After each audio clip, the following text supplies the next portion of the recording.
বন্ধুরা, আপনারা কেমন আছেন? আশা করি সবাই ভালো আছেন। আবারও আমার চ্যানেলে আপনাদেরকে স্বাগতম। আজকে আপনাদের আমি দেখাবো কিভাবে একটা কাটিং প্লোটারে আপনার কাটিং স্টিকারের কাজ করবেন।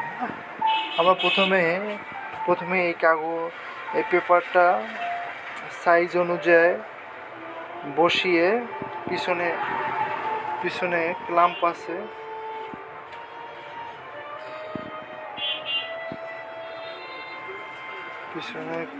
আছে, ক্লাম্প দুটি আটকিয়ে দেব এভাবে।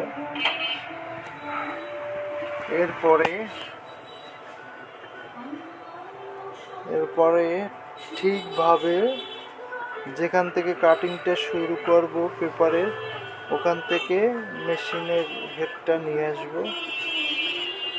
এই দেখছেন, একেবারে কর্নারে নিয়ে আসবো।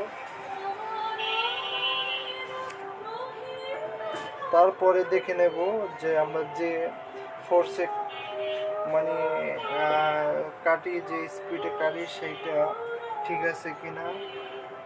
আমাদের নতুন বেলের যার কারণে আমরা 30 ফোর্স রেখেছি, ওই স্পিড 200 রেখেছি। এতে অনেক ভালো স্টিকার কাটবে। তো আমরা এখন কম্পিউটারে চলে যাব। আপনারা দেখতে পাচ্ছেন আমাদের একটা উইন্ডোজ সেটআপের একটা কম্পিউটার ইনস্টল করা আছে, যাতে এবং এই সাইন মাস্টার ওপেন করব। সাইন মাস্টার ওপেন করার পরে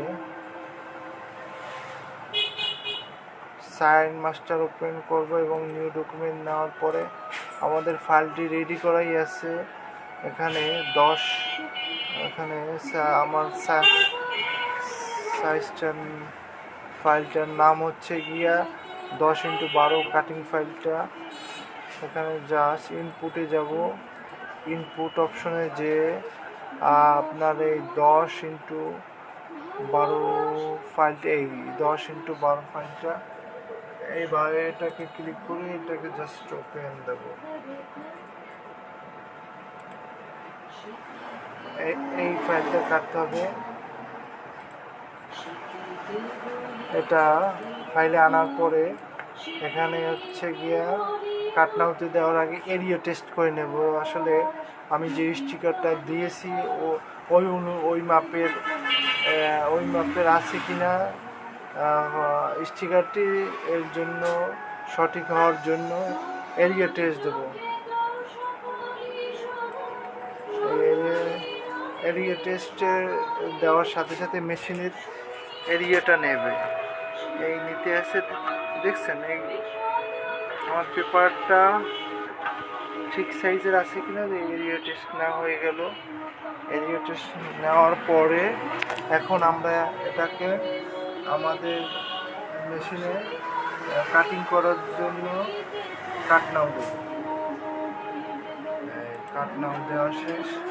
এই শুরু হচ্ছে, এই কাটিং শুরু হচ্ছে, কাটা শুরু হচ্ছে। সাদা স্টিকার তো, তার উপরে কাটিং হচ্ছে, যার কারণে ক্যামেরায় অতটা বোঝা যাচ্ছে না, কিন্তু আসলে এখানে স্টিকার কাটিং হচ্ছে।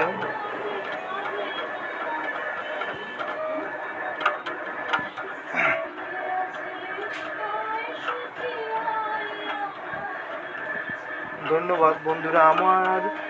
আমার ভিডিও যদি আপনাদের ভালো লেগে থাকে বা যদি এরকম ভিডিও আপনারা যদি আরও চান, তাহলে অবশ্যই আমার চ্যানেলটাকে সাবস্ক্রাইব করবেন বেশি বেশি করে। সবাই ভালো থাকবেন। বাই।